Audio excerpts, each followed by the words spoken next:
बिस्मिल्लाहिर्रहमानिर्रहीम, अस्सलाम वालेकुम। मैं हूं ज़ैनुल आबिदीन। आप देख रहे हैं प्रोग्राम सच बात नुसरत मिर्ज़ा साहब के साथ।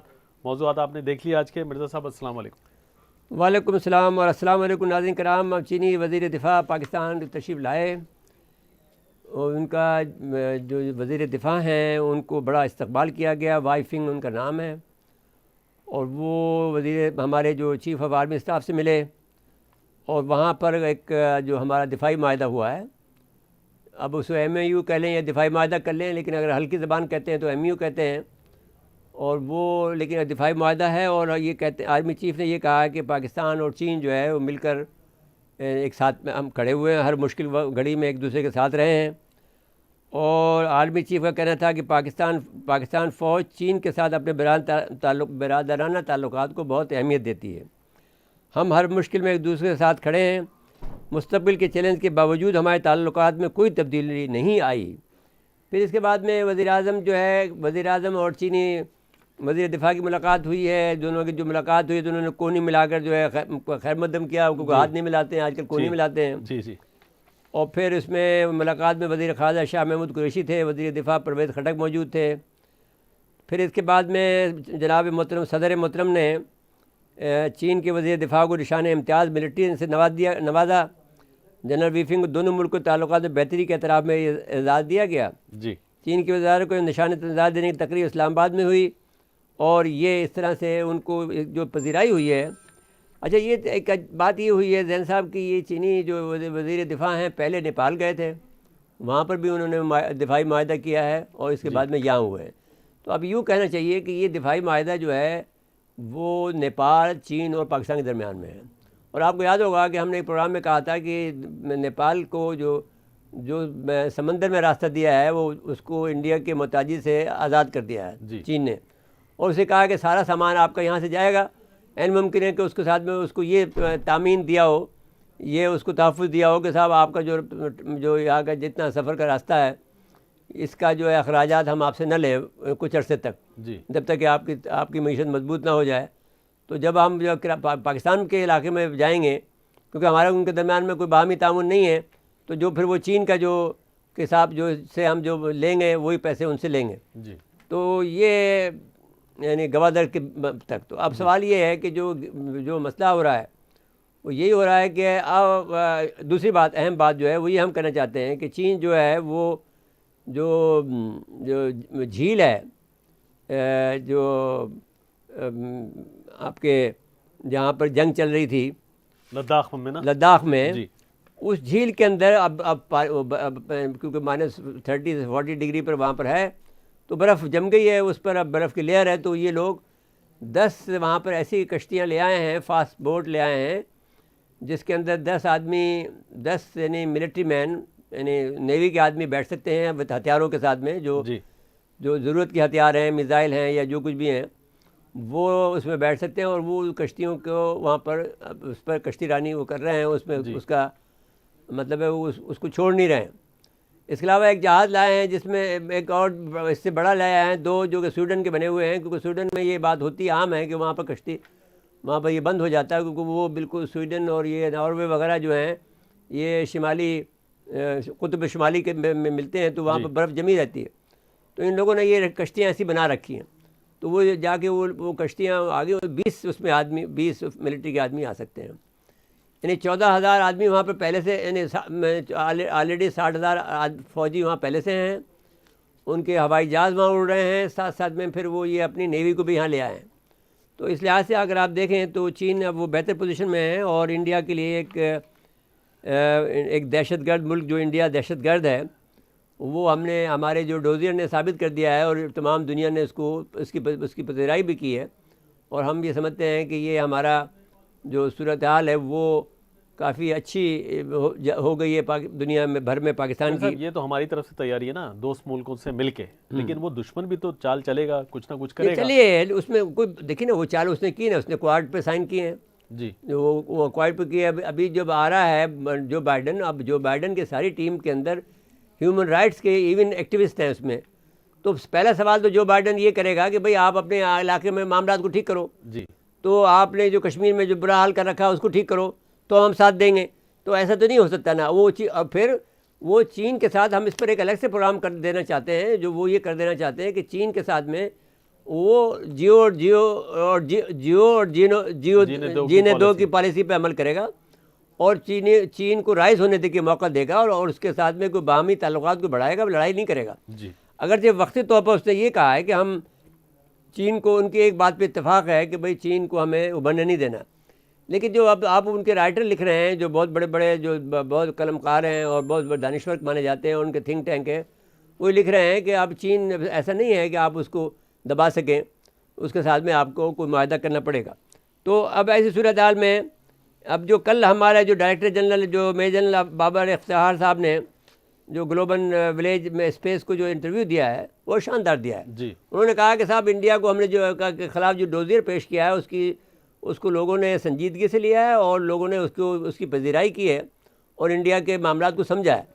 और दूसरी बात उन्होंने कही कि जो हमारे उनके जो 5th जनरेशन वार है, 5th जनरेशन वार के मामले के अंदर वो हमारे सफारती मामला में 5th जनरेशन झूठी बातें फैला रहा है। बता के तौर पर उसने ये खबर फैला दी कि कराची के अंदर साहब सिविल वार हो गई, या तो एक यानी तिनका तक नहीं ला, यानी आपका साहब वहाँ पर फौज ने वो भूल गए जो उनके एजेंट थे वो लोग अभी वो नहीं, मतलब उनके नहीं कर सकते ना अभी, एजेंट उनके जो हैं उनके पकड़े गए हैं। और वो जब भी आप याद करें कि जिस वक्त हमने ये कहा था कि जुल्म तो हो रहा है कराची में, लेकिन अभी कुछ नहीं करना जी, और उसमें हमने बहुत से लोगों की गिरफ्तारी रुकवा दी थी जो कि गिरफ्तार होने थे, जो अब डायरेक्टर एजुकेशन बन गए थे, इसलिए वैसे ही रुकवा दी थी कि हमने चलो छोड़ दो इनको अभी वक्ती तौर पर जी। उन्होंने कहा कि इन्फॉर्मेशन पे की है, 5th जनरेशन वार इंफॉर्मेशन पे कर रहे हैं, सोशल मीडिया पे कर रहे हैं, मईशत पे कर रहे हैं, वो सारी बातें उन्होंने की हैं और उन्होंने बहुत सफाई के साथ में बहुत ज़बरदस्त इंटरव्यू दिया है और हम उनको मुबारकबाद पेश करते हैं। यही आपसे पूछ रहा था कि ये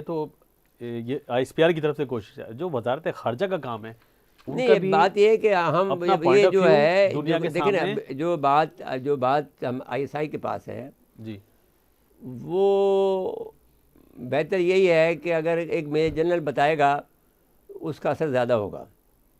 तो ISI का जो फाइंडिंग है ये तो आप समझ लें आटे में नमक है जी। अच्छा, आपने ISI का जिक्र किया ना, एक वीडियो क्लिप है जी, और अमरीकी साबिक उनके जो इंटेलिजेंस के अफसर हैं वो उसके बारे में कुछ कह रहे हैं। वो कह रहा है, वो तो यही कहता है कि भाई पाकिस्तान की ISI इतनी ज़बरदस्त है कि वो हमें एक छोटी सी क्लिप है वो दिखा देना जी, दिखा दीजिए जी। ISI is like all other intelligence services, whether it's the Australian service or the American service. You're not in the business to help other people. You're in the business of intelligence to protect your own country and support your own government. The idea that ISI is a rogue organization is popular, and even the Pakistanis promote it. But having worked with them for the better part of 20 years, they're a very disciplined, very able intelligence service. As I said, Pakistan doesn't leave the area when we do. They have to stay there and try to stabilize things in their own country. To do that, they believe at least, they have to help reestablish an Islamic country in Afghanistan, an Islamic government. So Afghanistan, if it looks to expand, will look north to Central Asia and not into Pakistan, which in turn allows the Pakistanis to move better than 100,000 troops off of the eastern border back to their western border off the western border rather, back to the eastern border against India, which, whether we like it or believe it or not, they think is their main enemy. So I really find the situation in Afghanistan largely of our own making. And the Pakistanis will support an Islamic government in Kabul because that's their best interest. We have created a mess. They have to sort it out now. जी मिर्जा साहब जी, तो वो साफ वो मान रहे हैं कि हमने अफगानिस्तान में गलती की, इन्होंने हमें बचाया। हमारे साथ लड़ाई करके कैसे जीत सकते हो तो अब ये जो आप ये देखें ना जैन साहब, आप पाकिस्तान को ये बात दुनिया को ये बात मान लेनी चाहिए कि पाकिस्तान के बगैर आप सुपर ताकत नहीं बन सकते हो जी। वो पहले वाले का असर भी देख चुके थे। नहीं, पहले रूस को हराया हमने जी, फिर तुम्हें भी ठीक कर दिया। अभी हम हराने का लफ्ज़ इस्तेमाल नहीं कर रहे हैं, तुम्हें ठीक कर दिया है, अकड़ निकली है, तुम्हारी जो गर्दन में सरिया था वो निकाल दिया है जी। अब इसके बाद में तुम्हें अगर और अब तुमने जिस आदमी को, जिस मुल्क को सेलेक्ट किया है वो इंडिया है, जिसकी उसके पास तरबियत है, न कुछ है न कुछ है, आपको अब मरवा के छोड़ेगी।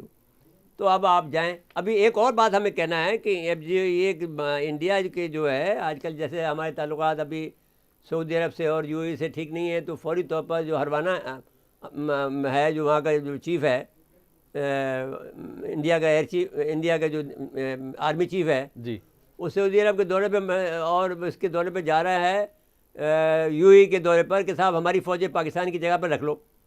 तो अब देखते हैं ये रखते हैं तो कुर्ब क़यामत की निशानी तो है। जी। तो कोई बैद नहीं है, लेकिन ईरान ने जो धमकी दी है इसके बाद से इनके दिमाग तो दुरुस्त हुआ होगा कि ईरान से कैसे लड़ेंगे, क्योंकि हर जगह पर इनकी पिटाई हुई है। ये जो महबूबा कश्मीर वाला मामला है, ये देखें, अब महबूबा मुफ्ती उन्होंने खुल के कुछ बातें की, उसकी वजह से नहीं वो तो जैन अभी एक नया फेज़ है, अभी उस फेज़ को अब रहने दें जी। वो फेज़ जब शुरू होगा तो आप देखेंगे कि कितनी इनकी कुटाई होती है। फिलहाल तो नज़रबंद किया गया उनको अभी, लेकिन आप महबूबा मुफ्ती को इतनी अहमियत मत दें क्योंकि इन लोगों का कोई एतबार नहीं है। किसी को भी जो भी कश्मीरी होंगे, जो कश्मीर के असल नौजवान जो इस वक्त जो तहरीक चला रहे हैं, वही इनको मारेंगे अब जी, और वो इनके साथ में वो हाल करेंगे कि ये तौबा तौबा करेंगे। जो हमारे सिंधी में कहा जाता है घोड़ा रे घोड़ा, वो बात होगी इनके साथ में। तो अच्छा, वहाँ मायूसी बढ़ रही है इंडियन फौज में, पुलिस में बढ़ेगी, इसलिए बढ़ेगी क्योंकि जिसमें उन्होंने एक मंसूबा ये भी बनाया है कि आइंदा 15 सालों के अंदर 15 अभी से इन्होंने शुरू कर दिया है कि किसी सिख को, किसी ईसाई को, किसी मुसलमान को, किसी गोरखा को फ़ौज में दाखिल नहीं करेंगे, सिर्फ हिंदू होंगे उसमें जी। तो फिर माशाल्लाह इंशाल्लाह तुम्हारी फ़ौज क्या होगी फिर वो देख लेना तुम। फिर खुद ही लड़ने वाला तो सिख है, मुसलमान है जी, और वो तो फिर आपकी हैसियत क्या होगी? चलिए जी आपका। और एक खबर ये आई ना कि तैनात 2 भारतीय फौजियों ने महबूबा कश्मीर में खुदकुशी कर ली। वो इसलिए कर ली, उनकी अगर लिस्टें देखेंगे तो बहुत खुदकुशी की तादाद है। वो एक और भी आई है, मैं मकबूजा कश्मीर से बोल रहा हूँ, एक और वीडियो है, मैं वहाँ लद्दाख से बोल रहा हूँ, मैं घर जाना चाहता हूँ, ये इस किस्म की बातें, क्योंकि वो भी परेशान है जी। अब आप बताइए कि अब ये जो कुछ भी हमारे डायरेक्टर जनरल साहब ने कहा जी, उसमें उन्होंने ये बात भी कही कि जो इक़्तिसादी राहदारी है वो इंडिया के लिए काबिल कबूल नहीं है और ये गेम चेंजर है, और वाकई गेम चेंजर है। तो वो ये चाहता है कि पाकिस्तान को जो है इसमें ज़रा मुश्किलात पैदा करे, लेकिन उसके लिए फिर दोनों ने जब दिफाई माहदा किया है जी, तो इसके लिए खुसूसी तौर पर हमारे कोई 7 से उन्होंने कहा कि 7 से 8 से 9 हमारी प्लाटून जो हैं इस काम के लिए मुतय्यन की गई हैं जी। और इसके अलावा आपको मालूम है TF-50 जो है जो बहरिया ने बनाई है जी, वो भी अपना काम कर रही है। वो जो हम गए थे 2016 में जब उसका फैसला हुआ था, और वो हासिल बदन जो उसमें अकेला वो सिविलियन था, जिस पर मैं उसको कहा था ना कि ज़ार ऑफ रूस है, जिसमें सारे फ़ौजी बैठे हुए हैं, एक सिविलियन मैंने शलवार कमीज़ में बैठा है। वज़ीर आज़म को आना था, डर की वजह से वो नहीं आया जी, तो कहा मौसम ख़राब है। बहरहाल इंडिया के जो जुल्म और सितम है वो उसको अपने अंजाम के करीब ले जा रहा है, इंशाल्लाह लेके जाएगा ना। देखें ना, आपको बात है कि एक कुलिया है, जो हज़रत अली का कौल है कि कुफर की हुकूमत रह सकती है लेकिन जुल्म की नहीं रह सकती है जी। और वो फिर कभी भी यानी जुल्म की हुकूमत कभी अल्लाह को कबूल नहीं है जी। जो बात भी याद करें कि आप ये बात समझें। और फिर दूसरा ये कि आपको पड़ोसी से जब आप लड़ेंगे तो आपका अंजाम तो फिर अच्छा होना ही नहीं है, कभी ना कभी तो आपको भाई कभी आपकी बारी है तो कभी हमारी बारी है। तो ये तो एक ऐसी बात है कि अगर आपको बाहमी मिलकर रहना है तो आप खुश खुरम रह सकेंगे, जैसे यूरोपीय यूनियन ने किया, जर्मनी ने फ्रांस से नहीं किया जी। लेकिन आपका तो दिमाग ख़राब है कि आप चाहते हैं कि आप तो वर्ल्ड पावर बनना चाहते हैं तो बनो ना भाई वर्ल्ड पावर। अभी आपका हालत ये है कि आप जो मानस में चले गए। हमारा तो ये आलम है कि अब हम आपको बता देंगे कि हमारे पास तो इतना टाइम नहीं है कि इतने हमारे पास ऑर्डर आए हुए हैं कि हम मीट नहीं कर सकते। तो अब आपको पाकिस्तान का इस दौर में कोरोना की वजह से मईशत बहुत अच्छी हुई है और अल्लाह करे और बेहतर हो जाएगी। लेकिन अब जाहिर है कि अब जो जैसे कि हम आप प्रोग्राम करेंगे, आप इनको बुला रहे हैं हम अपने सारे संडे को, तो ये आप देखेंगे कि कितना अहम बातें आपको बताएंगे। जी मेरे साहब ब्रेक के लिए कहा जा रहा है जी। नाज़रीन मुख्तसर वक्फा है, वक्फे के बाद दोबारा आते हैं।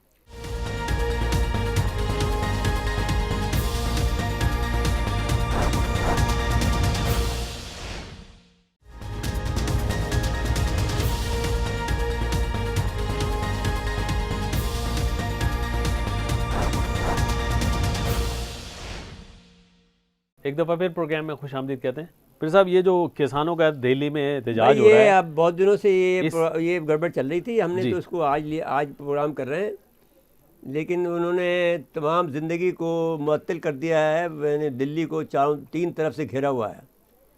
हरियाणा का जो इलाका है, पंजाब से जो लोग हैं, जो सबसे ज़्यादा गेहूँ पैदा करते हैं जी, उनके साथ में जुल्म इसने ये किया है क्योंकि वो सिख हैं, इस लिहाज से उनके साथ में बहुत जुल्म किया। हालांकि हरियाणा के लोग जो हैं, इन्होंने चंडीगढ़ में, ये बहुत से लोगों को अभी तक पता नहीं है, बहुत से जो आपके ब्लॉगर्स वाले हैं, ये बेचारे कह रहे हैं कि 3 पंजाब हैं, 3 हिस्सों में टुकड़ा कर दिया जी, 2 हिस्सों में किया है उन्होंने। और चंडीगढ़ में चंडीगढ़ दोनों का दारुल हुकूमत है जी, यानी हरियाणा का भी दारुल हुकूमत चंडीगढ़ है और मशरकी पंजाब का भी जो है, इंडियन पंजाब का भी, वो दारुल हुकूमत जो है, वो कैपिटल जो है वो भी चंडीगढ़ है। मैं वहाँ हो गया। अच्छा, अब उसमें ये है कि उन्होंने सिखों को की जो ताकत को कम करने के लिए ये हरियाणा का अलग हिस्सा बनाया था। तो लेकिन हरियाणा के लोग भी बहुत बददिल हैं। ये सारा इलाका ऐसा है जो ये बड़ी टिपिकल जो हिंदी बोलते हैं ना, ये वो लोग हैं हरियाणा के लोग जो है, यानी टिपिकल जो इनकी ज़बान होती है बड़ी अजीब व गरीब किस्म की, तो वो ये लोग बोलने वाले लोग हैं। अब इन्होंने क्या किया है कि जो रास्ते आ रहे हैं दिल्ली को, उन सारे जगह पर वो पिछले 10 दिनों से अपने ट्रैक्टर, ट्रालियों और जो भी उनके पास चीज़ें हैं उसके साथ में वहाँ बैठ गए और सारे रास्ते ब्लॉक कर दिए हैं। फिर इसके बाद में इनके जो वज़ीर दाखिला था अमित शाह ने कहा कि साहब आप हमसे मुज़ाकरात कर लो, उन्होंने मुज़ाकरात करने से इनकार कर दिया। फिर उन्होंने और बहुत कुछ कहा, लेकिन वो जो मोदी अपनी पॉलिसी बना रहा है, जो तबाही बर्बादी का सामान कर रहा है, तो वो उसके ख़िलाफ़ ये लोग सब मुत्तहिद हो गए हैं। और फिर अब ये पंजाब, हरियाणा, राजस्थान, उत्तर प्रदेश, दिल्ली के किसान जो हैं, अब दिल्ली के तो घर किसान नहीं है, दिल्ली के इर्द गिर्द किसान जो हैं वो आ रहे हैं। रिवाड़ी है, ये गुड़गांव है, और बहुत से जो इलाके हैं इधर आसपास के जी, ये सारे के सारे लोग जो हैं, सिर्फ एक रास्ता खुला है, बाकी चारों तरफ से 3 तरफ से उनको बंद कर दिया। अब दिल्ली मैसूर है इस वक्त जो आपका जो दारुल हुकूमत है। अब ये है कि इस पर जो है सबसे पहले जो एहतजाज आया है वो अब हम उनको सलाम पेश करते हैं, जो कनाडा के जो वज़ीर आज़म है जस्टिन ट्रूडो जी की हुकूमत ने उन्होंने मोदी हुकूमत पर तनकीद की है और भारतीय हुकूमत पर कहा कि आप हमारे इंटरनल मामलात में आप मुदाखलत कर रहे हैं। भाई, इंटरनल मामलात की बात नहीं है, वहाँ पर बहुत सारे सिख रहते हैं, उन सिखों ने उसको, और उसके वोटर हैं वो, तो वो वोटरों ने कहा होगा गलत हो रही है तो वो कोई भी दुनिया में जहाँ भी गलत हो रही है, आप इंसानी हकूक़ की पामाली कर रहे हैं, इंसान उनको मार रहे हैं अपने सिखों को, तो तुम्हारा ये हाल होगा कि जो तुम अब जाके जो देखेंगे जी। अच्छा, अब तो इसको वाइंड अप कर लें। ये अब इन्होंने खैर एहतजाज तो किया, लेकिन मतलब ये है कि ये बुनियादी तौर पर तो इनकी माइशत को तबाह कर रहा है ना, तो ये तो मोदी का जो टारगेट है वो पूरा हो जाएगा। वो हो जाएगा जो हमारा ये ख्याल था ना कि मोदी के आने से इंडिया तबाह हो जाएगा, तो वो तबाही की तरफ जा रहे हैं जी। आज है मेरे साहब कराची की। अंदूर से अब बात ये है कि कराची में एक बड़ा हिजान की कैफियत पैदा हो रही है। एक तो ये है कि करप्शन ख़त्म होने का नाम नहीं लेता। जैन साहब, मैं एक बात कहना चाहता हूँ, पहले तो ये बात कहना चाहता हूँ कि कभी भी एक इलाके के लोगों को अगर आप लाके बिठाएंगे तो इलाकायत बढ़ेगी, तासुब बढ़ेगा। मैंने आपसे ये बात कही थी। पहली बात तो मैं ये कहना चाहता हूँ कि मैं पीपल पार्टी का मोहसिन हूँ जी, और पीपल पार्टी का हर आदमी ये बात समझ ले कि जब बेनज़ीर की दूसरी हुकूमत है वो नुसरत मिर्ज़ा ने दिलाई थी। नुसरत मिर्ज़ा ने ये किया था कि जनरल आसिफ नवाज़ साहब से उनकी दोस्ती कराई, उनकी दरख्वास्त पर। बीबी साहबा ने ख़ुद दरख्वास्त की 10 आदमियों के सामने, जिसमें से एक आदमी अभी भी ज़िंदा है जो शिकारपुर के अंदर रहते हैं और जो वज़ीर आला सिंध रहे हैं, वो उन्होंने उनके सामने ये दरख्वास्त मुझसे बाकायदा की कि आप हमारी फ़ौज से दोस्ती करा दें। मैंने आसिफ नवाज़ से कहा, जो उन्होंने एतराज़ भी किया, लेकिन फिर मैंने उनसे कहा कि आप कर लें मेरे कहने से, तो उन्होंने कर ली थी। तो ये एहसान आज तक उसने, बीबी ने मुझसे ये कहा था कि मैं आपको सेनेटर बनाऊंगी, मुझे नहीं दिया। तो ये अभी एहसान पीपल पार्टी पर, जो लोग भी पीपल पार्टी के जो करता धरता है, जरदारी हो, बिलावल हो, बख्तावर हो, मासफा हो, और जो लोग भी हों, उन सब पर ये मेरा एहसान अभी है। दूसरी बात मैं ये कहना चाहता हूँ कि उनसे ये कहना चाहता हूँ कि जब भी कभी पंजाब में, जब पंजाब नवाज शरीफ साहब ने पंजाब में लाहौरियों को लगाया था, तो उस वक्त मैंने मजमून लिखा था कि आपको ये काम नहीं करना चाहिए कि आप अब एक इलाके के लोगों को लगा दें और दूसरे लोगों को छोड़ दें। एक ज़माने में अयूब साहब ने सारे हज़ारा के लोगों को कमिश्नर बना दिया था, उस वक्त हम इस पोजीशन में नहीं थे, हम इस वक्त बहुत यंग लड़के थे, हमें पता भी नहीं था कि क्या हो रहा है। तो लेकिन फिर जब बेनज़ीर ने लगाने शुरू किए सिंधियों को, सिंधी स्पीकिंग को, तो उस पर मैंने एतराज़ किया। फिर आप ये देख लें कि मेरा इंसाफ ये था कि जब आप जनरल, अब ये किसी की ताकत नहीं थी कि जनरल जब परवेज़ मुशर्रफ ने 7 कोर कमांडर उर्दू स्पीकिंग लगा दिए, उस वक्त भी मैंने एतराज़ किया कि आप देखिए, अगर मैं मुतासिब होता तो फिर मैं कभी भी अपने उर्दू स्पीकिंग पर तो खुश होता ना जी, कि सब उर्दू स्पीकिंग कोर कमांडर लग गए। तो फिर मेरे पास एक जनरल नसीर अख्तर जो है, उन्होंने अब तो इंतकाल कर गए, वो मेरे पास आए और मुझे कहा, नुसरत जो है, फ़ौज में कोई ये फैसला नहीं होता है, सब भाई होते हैं, पेटीबंद भाई, कोई भी लग जाए कोई प्रॉब्लम नहीं होता है, सब एक दूसरे के, यहाँ पर कोई मसला नहीं होता है, अगर तुम इस पर परेशान मत हो, ये सियासत नहीं है जी। ये उन्होंने आकर बाकायदा मुझसे कहा कि ये आप इस पर फिक्र मत हो। ये मैंने अजीत निज़ामी साहब से, नवाबाद के जो चीफ़ एडिटर थे, उनसे मैंने कहा कि आप मेहरबानी करके ये मेरा मजमून छाप दें, इसलिए कि ये मेरी जो एक सोच है कि भाई मैं मुल्क में तासुब नहीं फैलाना चाहता, उस सोच को फ़रोग़ मिलेगा कि भाई इसने हक़ बात उस वक्त भी कही जबकि एक आमिर बैठा हुआ है जो आपको। और मजीद निज़ामी साहब ने मेरे दोस्ती की हक़ अदा करते हुए ये कहा कि देखिए, वो एक आमिर आदमी है, तुम्हें नुकसान पहुंच सकता है, तुम्हें मैं ये मजमून मत छपवाओ। मैंने कहा, आप फ़िक्र न करें, मैंने ज़िंदगी मौत अल्लाह के हाथ में, ये क्या करेगा।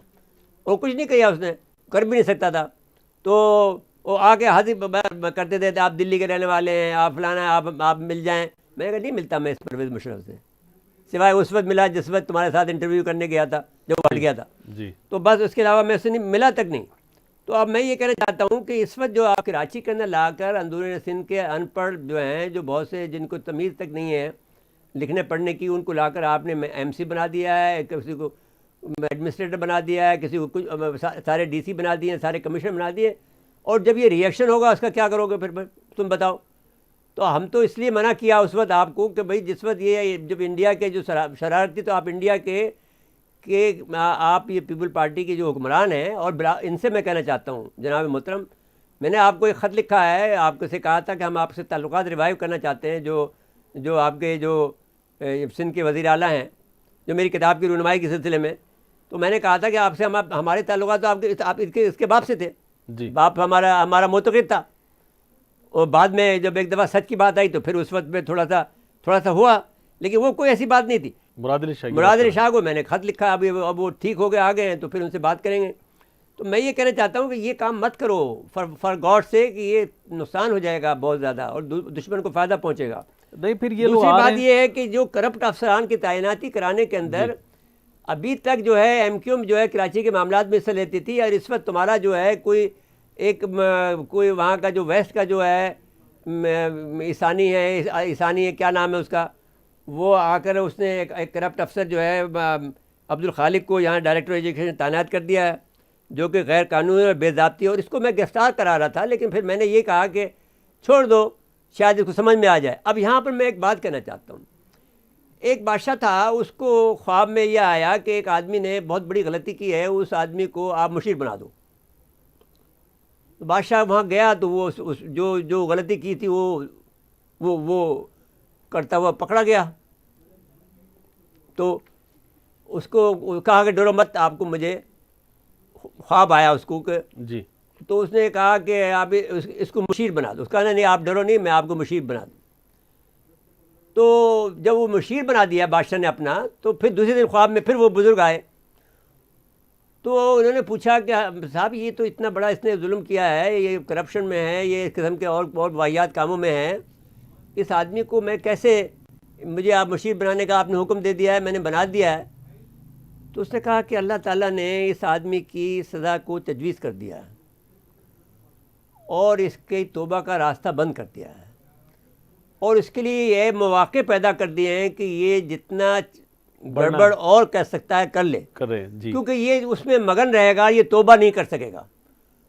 तो अब ये जो अब्दुल खालिक जैसा आदमी जो है, ये इसको भी अल्लाह ताला ने ये इसकी माफ़ी के दरवाजे अभी तो बंद नहीं हुए हैं, काश ये समझ जाए। जब ये मेरे पास एक दफ़ा आया तो मैंने इससे कहा था, तुम अगर इंसान बन जाओ और करप्शन छोड़ दो तो मैं तुम्हें डायरेक्टर एजुकेशन, तो इसने मुझे ये कहा कि साहब जो इस वक्त जो लोग हैं, एक तो एक रज़ी नाम का नाम था, एक एहसान नाम का उस वक्त डायरेक्टर एजुकेशन था, उसकी मुझे फ़ाइल बना के दी, जिनको अभी गवर्नमेंट ने एक को 4 साल की सज़ा दी, एक को 6 साल की सज़ा दे दी, FIU को दे दी थी हमने इसकी बनाए हुए डॉक्यूमेंट्स को।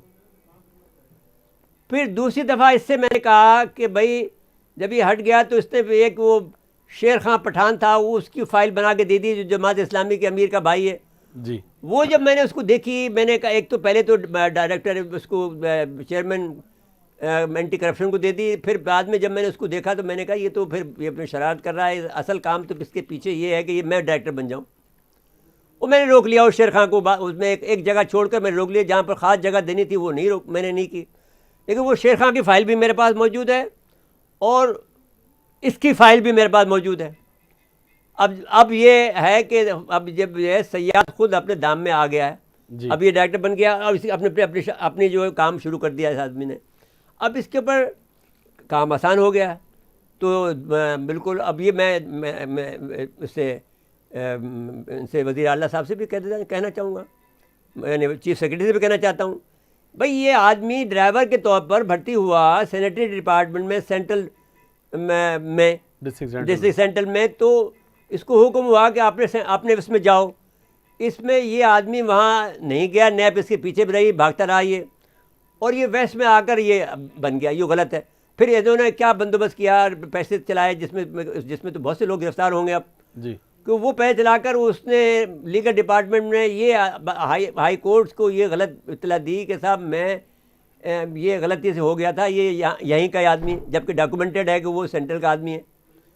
तो उसको अब बना दिया, उसको डायरेक्टर बना दिया, और बनाने के लिए आए हज़रत दाग एक यहाँ के वेस्ट के। मैंने फिर लाल बख्श भुट्टो को कहा, मैंने कहा भाई इसको संभालो, ये भी जाएगा, अब इसका नाम भी रजिस्टर में लिखा गया है, ये तुम्हारा ये जो वेस्ट का जो प्रेसिडेंट है ये भी वो मेंबर असेंबली भी है, सूबाई असेंबली का। अब मसला ये है कि यहाँ पर एक नेटवर्क बना हुआ है, यानी जो पेशीट क्लर्क हैं, इसमें एक का नाम जाकिर है, एक का नाम है आसिफ। ये क्या कर रहे हैं कि पूरा का पूरा ख़ानदान इन्होंने अपना रखा हुआ है, और ये आप 1 करोड़ यानी 2 करोड़ रुपए महीना ये लोग बैन आउटफिट को भेजते हैं। अब ये मैं जो दहशतगर्दी की जो डिपार्टमेंट है उसको मैं इत्तला कर रहा हूँ। इसमें मुलव्विस है एक जो IT की जो खातून है, वो मुलव्विस है, मैंने खातून है, से नाम नहीं लेता हूँ, और जो साइट का जो डिप्टी डायरेक्टर है वो मुलव्विस है जी, और एक जो रज़ी था वो तो जेल में चला गया। अब ये जो काम करेगा, अब ये सारे काम वही करेगा, इसने अपने शुरू कर दिए हैं काम, तो बस ये मतलब है कि वो हमारे राडार पे है जी, और हम जिस वक्त चाहेंगे इसको कर लेंगे। आप जो अभी डिस्ट्रिक्ट सेंट्रल की बात कर रहे थे ना, तो उनके जो एडमिनिस्ट्रेटर हैं वो घोड़की से लाकर लगाए गए हैं। हाँ, तो अब देखिए ना कि अब मसला क्या कर रहे हैं कि वो प्लेग्राउंड के पीछे पड़ गए, कराची पर हम अपना कब्जा कर लें, कराची को जितना लूट सके लूट लें जी। ये MQM के लोग भी बड़े अजीब गरीब लोग हैं।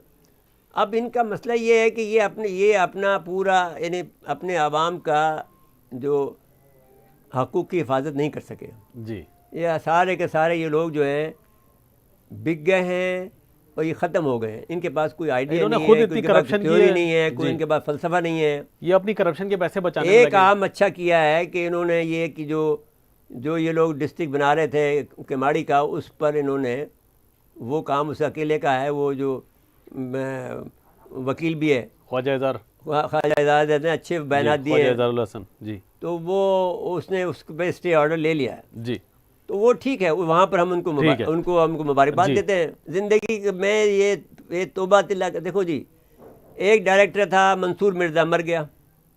एक डायरेक्टर था एहसान, जेल में पड़ा हुआ है। एक डायरेक्टर जो चेयरमैन था वो मर गया कोरोना से।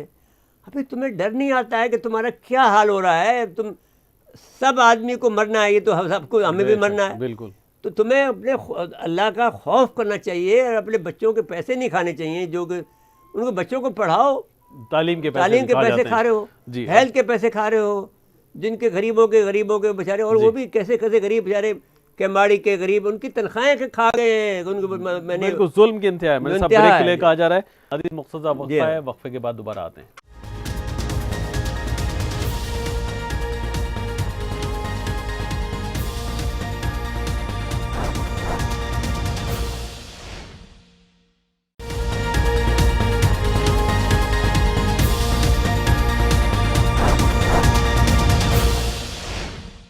एक दफ़ा फिर प्रोग्राम में खुशामदीद कहते हैं। मेरे साहब ज़रा आ जाएं ईरान वाले मामले पे। बात ये है कि ईरान को ये लोग घेर रहे हैं। मैं ये समझता हूँ कि ईरान जो है वो करीब करीब एटम बम बनाने के करीब पहुँच गया है या बना चुका है। एक हमारे पास किताब भी है, मैंने न्यूक्लियर ईरान, वो हम कई दफ़ा जिक्र कर चुके हैं लेकिन दिखा नहीं पा रहे हैं। तो अब इन्होंने दो काम ख़तरनाक किए हैं। एक तो मोहसिन फ़खरज़ादा को, जो को इनका मैंने वज़ीर दिफ़ा था, नायब वज़ीर दिफ़ा भी था और साइंटिस्ट भी था, उसको इन्होंने 5th जनरेशन की जो टेक्नोलॉजी है, जिसमें कि अगर आपका उसको आप उसके अंदर अगर वो रिमोट कंट्रोल के ज़रिए से अगर आप उसको ड्रोन की तरह से वो काम करते हैं, अगर वो लगा दें, उसमें अपना डाटा फीड कर दें कि साहब इस वक्त नुसरत मिर्ज़ा यहाँ बैठा हुआ है जी, तो वो जो है वो गोली घूमती हुई अकेली घूमती हुई आके सीधे जो है मुझे आगे लगेगी। तो दुनिया में इस वक्त कोई भी आदमी महफूज नहीं है इस टेक्नोलॉजी का, इल्ला इसके कि हमारे पास कोई एंटीडोट हो या इस साइबर का आपने उसको रोकने का तरीका बयान कर लिया हो, तो वो अभी हमें मालूम नहीं। तो इन्होंने ये मोहसिन फ़खरज़ादे को इस ये बात करने के लिए, असल में ये चाहता ये है इजराइल किसी सूरत में इस वक्त ईरान को मुश्तइल करके लड़ाना चाहता है जी। ईरानी ये बात समझते हैं। तो उनके एक तो इन्होंने मोहसिन फ़खरज़ादे को शहीद किया, फिर उनका जो कमांडर था उनका वहाँ पर उसको शहीद किया। लेकिन इसके बावजूद भी ईरानी बहुत तहम्मुल का मुज़ाहरा कर रहे हैं और अपने जो कुछ भी वो नेटवर्क बिछाना चाहते हैं वो बिछा रहे हैं। और जो अमेरिका के जो इत्तेहादी हैं, वो जैसे मैंने आपसे कहा कि जो निर्वाणे हैं, जो वो इंडिया का चीफ ऑफ आर्मी स्टाफ है, वो यूएई के और सऊदी अरब के 4 रोज़ा दौरे पे जा रहा है जी, संडे को। तो वहाँ जाकर वो ये कहेगा कि साहब ये पाकिस्तान की फ़ौज को निकालो और हमारी फ़ौज ले लो। तो ये एक कुर्ब क़यामत की ये निशानी ये है कि जब तक कि वहाँ पर एक दफ़ा बुतखाने न बन जाएंगे उस वक्त तक यहाँ पर क़यामत नहीं आएगी। तो अब ये है कि जो जिस तरह से मारा है वो बजाते खुद एक देखने की चीज़ है। बाकी इससे पहले आप वो दिखा दें, फिर थोड़ा सा हम तबसरा उस पर करेंगे। जी जी, पहले नाज़रीन को दिखा देते हैं।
जी मेरे साहब, ये तो फिर ख़तरनाक बात है, कोई दुनिया में देखिए महफूज नहीं है। आपने देखा कि किस तरह से वो रोबोट के आज जो गए हैं उन्होंने जाकर उसको फिट किया है। फिर वो जो चीज़ इस्तेमाल की है, जो एक किस्म का रॉकेट लॉन्चर है या साइबर का कोई हथियार है, वहाँ से वो शोला निकला है और उसने फिर वो उसको आइडेंटिफाई किया है पहले जी, उसकी गाड़ी को आइडेंटिफाई किया है और उस गाड़ी को आइडेंटिफाई करते ही शॉर्ट कर दिया और वो अपने महफूज रास्ते से जा रहा था, लेकिन उसने जो जहाँ खेत वगैरह थे वहाँ पर उन्होंने लगाया।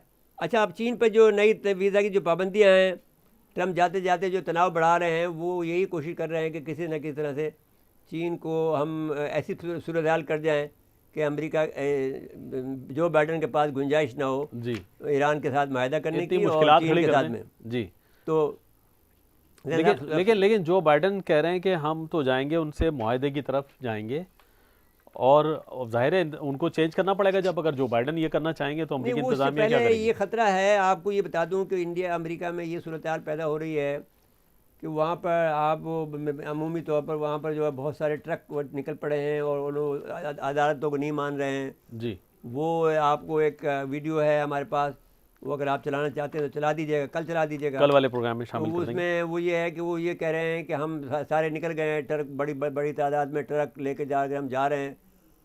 ऐन मुमकिन है कि वो बगावत कर दें और ये कहें कि हम ट्रम्प को सदर रखेंगे और वो सिविल वार शुरू कर दें। ये इम्कानात बहुत ज़्यादा हैं अमेरिका के अंदर इस वक्त, और ऐसी हालात पैदा कर दें कि कि मैंने जो बाइडन हल्फ न ले सके और हल्फ ले तो हालत जंग में ले जी, ये सूरत हाल हो जाएगी जी। लेकिन अच्छा मेरे साहब दोबारा आते हैं वो ईरान और अमेरिका वाले मामले पे। अब ये अगर कोई जैसे आपने कहा ना कि वो जो सिस्टम बना रहे हैं जो बना लिया बन गया है ना, बना लिया है जिसको वार में ये बात कोई आज से 2 साल पहले आई थी कि वो एक आदमी ने यूं करके वो हम दिखा देंगे वो और उसको फेंकता है और वो किसी एक आदमी जाके यहाँ पर सीधी गोली जाके लगती है, कोई दूर बैठा हुआ आदमी है, उसको उस गोली के अंदर उन्होंने प्रोग्रामिंग कर दी है। अब वो उसको ढूंढती है, उसको ढूंढ कर वो उस जगह पर सीधी जाकर गोली यहाँ पर पेशानी में लगती है। तो वो ये इस वक्त टेक्नोलॉजी मौजूद है, ये नहीं है कि नहीं है। अब वो बात नहीं रही है कि वो इसका जनरल ज़ियाउल हक का वो प्लेन गिराएं, अब उसको मारना होगा तो घर बैठे बैठे मार देंगे। तो लेकिन ये है कि हमारे पास इसका कोई एंटीडोट होगा। उसका साइज उन्होंने बहुत छोटा सा रखा है। साइबर हमारे जो लोगों को चाहिए कि जो हमारे जो बड़े लोग हैं उनको साइबर का दायरे के अंदर रहना होगा जी। जैसा कि हमारे जो बुजुर्गान दीन होते थे वो हिसार में रहते थे, कोई शैतान उन पर हमला नहीं कर सकता था, कोई और जो मखलूक थी जो गैर मरई ताकतें थीं वो उनको नहीं कर सकती थी। तो आपको इस तरह का साइबर का हिसार बनाना पड़ेगा अपने सारे जो अहम लोगों के लिए। जनरल कमर बाजवा, डीजी आईएसआई, जनरल एहसान, फिर जो हमारा डीजी एसपीडी है, इन सब को आपको और जो अहम लोग हैं, हमारा जो सेटेलाइट वाला है, जो हमारा जो नेस्कॉम वाला है, ये सारे लोग जो हैं इनको जो है हिसार में होना चाहिए। बिल्कुल। और दूसरी बात हमारी रह गई वो K2 की जो है वो फीलिंग का काम शुरू हो गया है, लेकिन वो कल करेंगे। हाँ, मुबारकबाद दे देते हैं। बहरहाल मुबारकबाद देते हैं हमको, हम नईम साहब को दे दी हमने मुबारकबाद जी। बड़ा काम हुआ है, वो बड़ा काम हो गया है, लेकिन ये कि अभी उसमें 4 महीने लगेंगे जी, लेकिन हम वो ले लेंगे कल उनको। ठीक है इंशाल्लाह। ठीक है, वक्त खत्म हुआ प्रोग्राम का। नाज़रीन आज के लिए इतना ही, आइंदा प्रोग्राम तक के लिए इजाज़त चाहते हैं। अल्लाह हाफ़िज़।